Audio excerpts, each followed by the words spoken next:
December 7th, 1941, 7:49 a.m. Over the island of Oahu, the first bombs are already falling.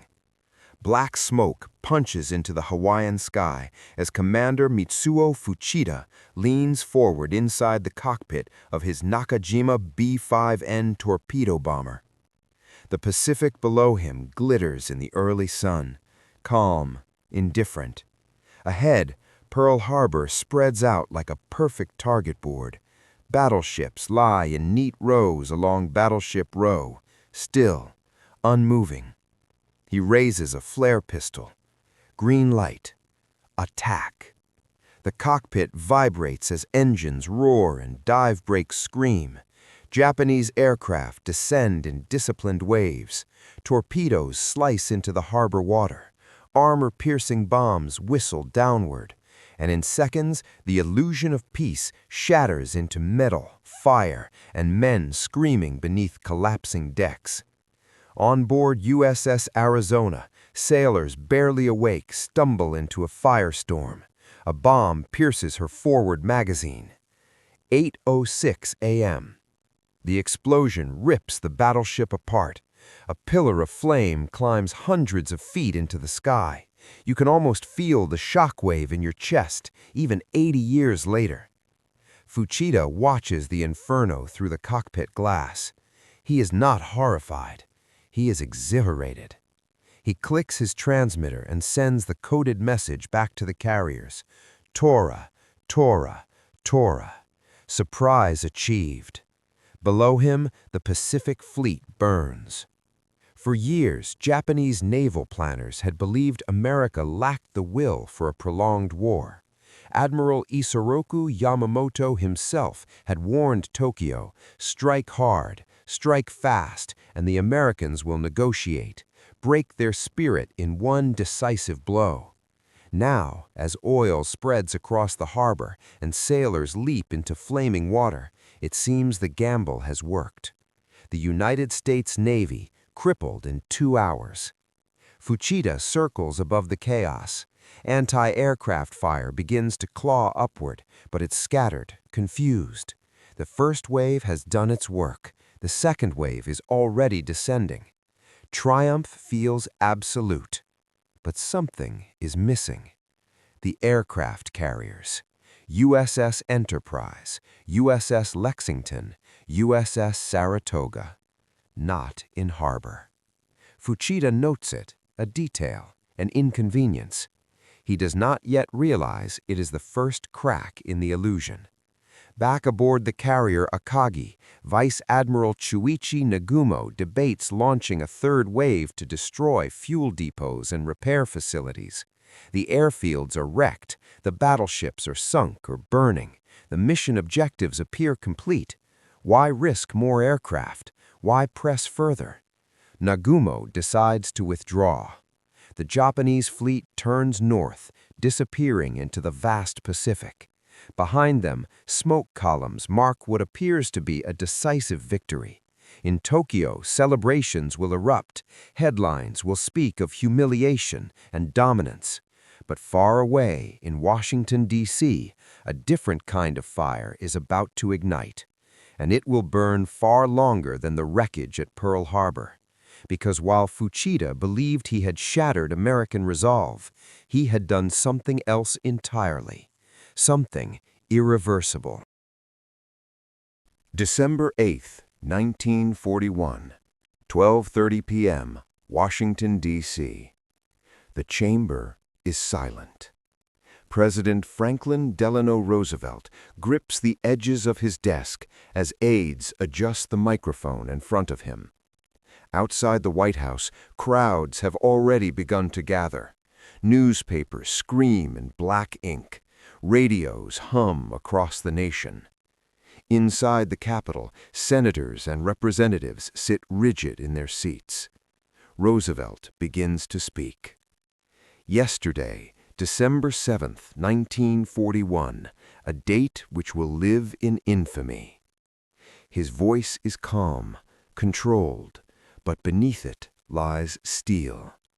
Across America, families lean closer to their radios, in farmhouses in Kansas, in apartments in New York, in factories in Detroit.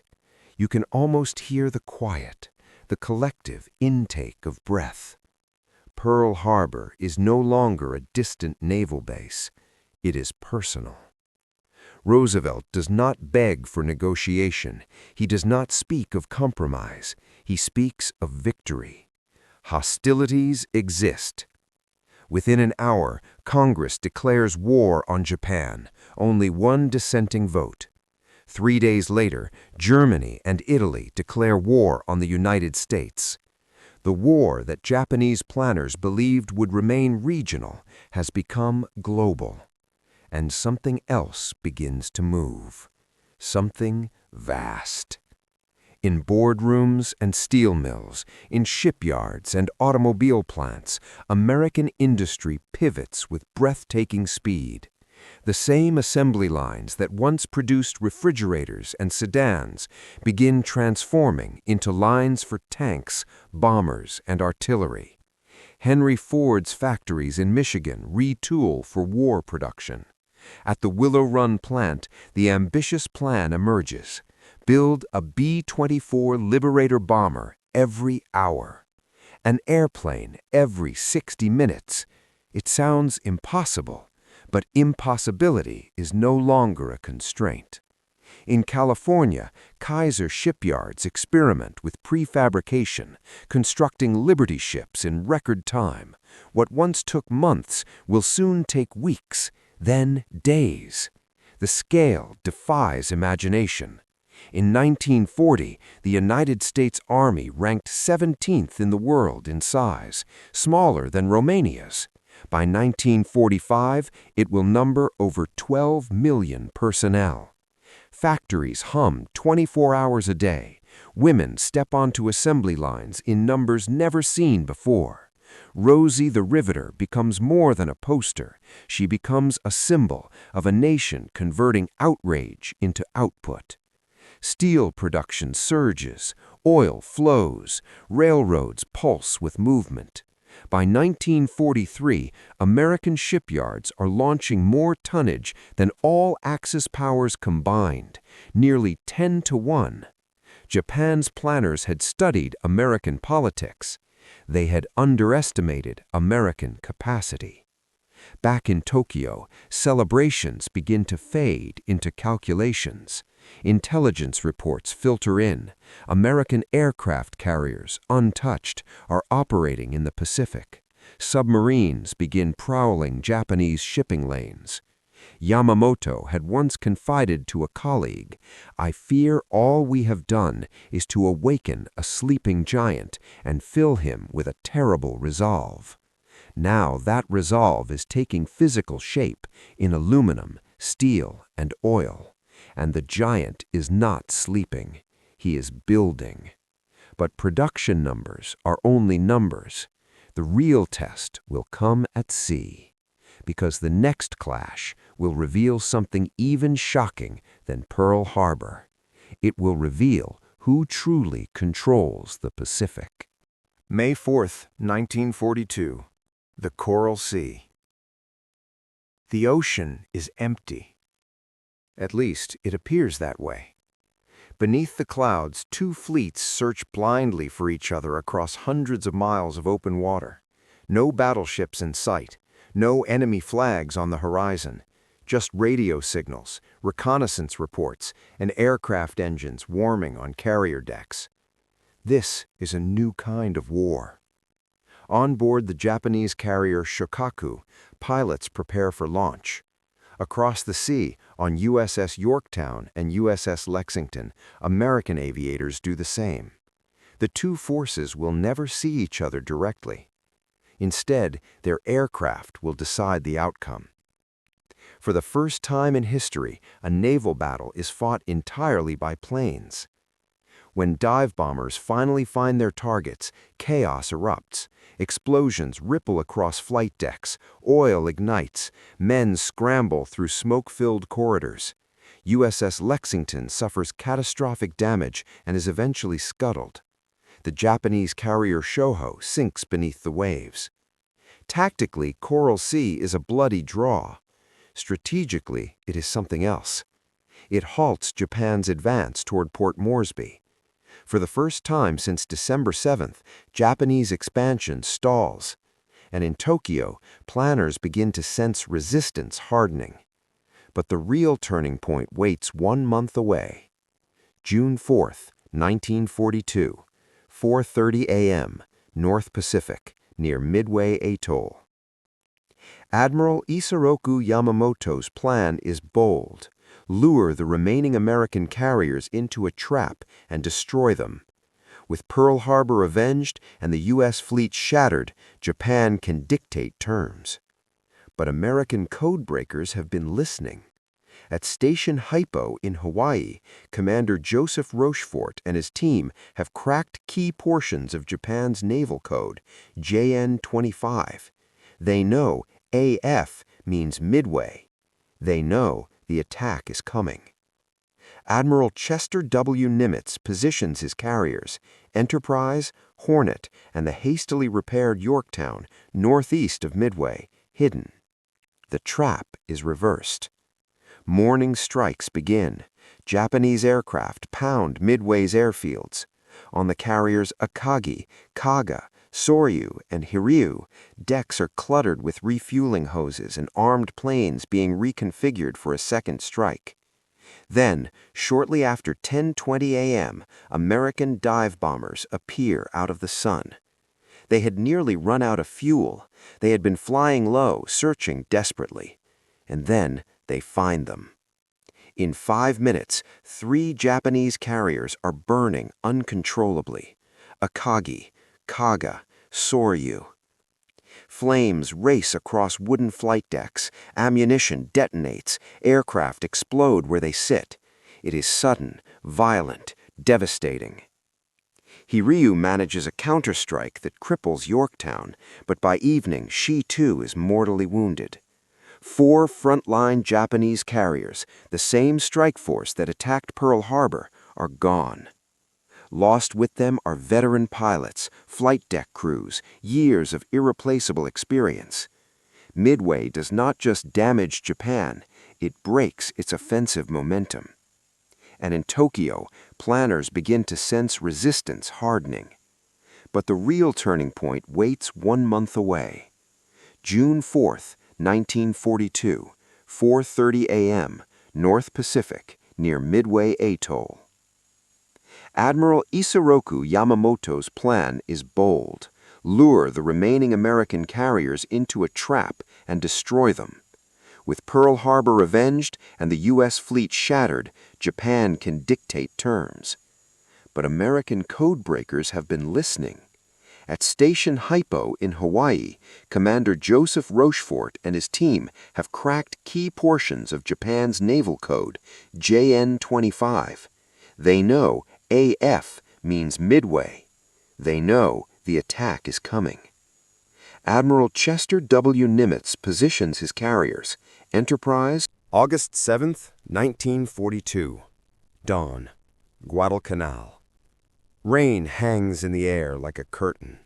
U.S. Marines crouch inside landing craft as the shoreline grows larger through the mist. Rifles are clutched tight, helmets low, engines rumble beneath their boots. No grand speeches, no dramatic music, just tension. The first wave hits the beach almost unopposed. Japanese forces are caught off guard, still constructing an airfield. Within hours, the Americans seize it and rename it Henderson Field. But holding it will be another matter entirely, because now the Japanese must take it back. Night after night, the Tokyo Express, fast Japanese destroyers, raced down the slot, delivering reinforcements under cover of darkness. Battleships exchanged thunderous salvos in black water engagements, so close sailors can see muzzle flashes in the dark. At sea, aircraft carriers clash again. Eastern Solomons, Santa Cruz. Losses mount on both sides. But here is the difference. When a Japanese carrier sinks, it cannot be replaced quickly. When an American carrier is damaged, it returns months later, repaired, reinforced, sometimes improved. Back in the United States, the industrial machine is accelerating. In 1942 alone, America produces over 47,000 aircraft. By 1944, that number will exceed 96,000 in a single year. Grumman Wildcats give way to F-6F Hellcats, faster, tougher, deadlier. Essex-class carriers slide down shipyard ramps in numbers Japan cannot match. Liberty ships are launched so rapidly that welders barely cool their torches before starting another haul. One Liberty ship, the SS Robert E. Peary, is assembled in just 4 days. 4 days.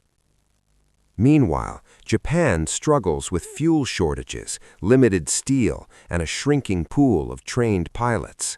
On Guadalcanal, the fighting becomes brutal, intimate.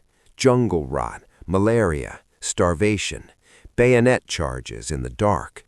The air smells of mud and cordite. Japanese soldiers cut off from supply begin to wither. American supply lines protected by submarines and escorted convoys keep flowing. Sea rations arrive. Replacement rifles arrive. New aircraft arrive. The war shifts from daring to durability. By February 1943, Japan evacuates Guadalcanal. It is not called a retreat, but it is. And something else becomes clear, something impossible to ignore. Every month that passes favors the United States. In 1941, Japan had launched the war believing it could strike fast, secure territory, and negotiate before American industry fully mobilized. Now it is 1943, and American shipyards are still accelerating. The giant is no longer waking, he is sprinting. But Japan is not finished. There is still one weapon left that promises shock, sacrifice, and terror. A desperate measure born from the realization that industrial mathematics cannot be reversed. And when it appears in the skies over the Pacific, it will change the nature of the war once again.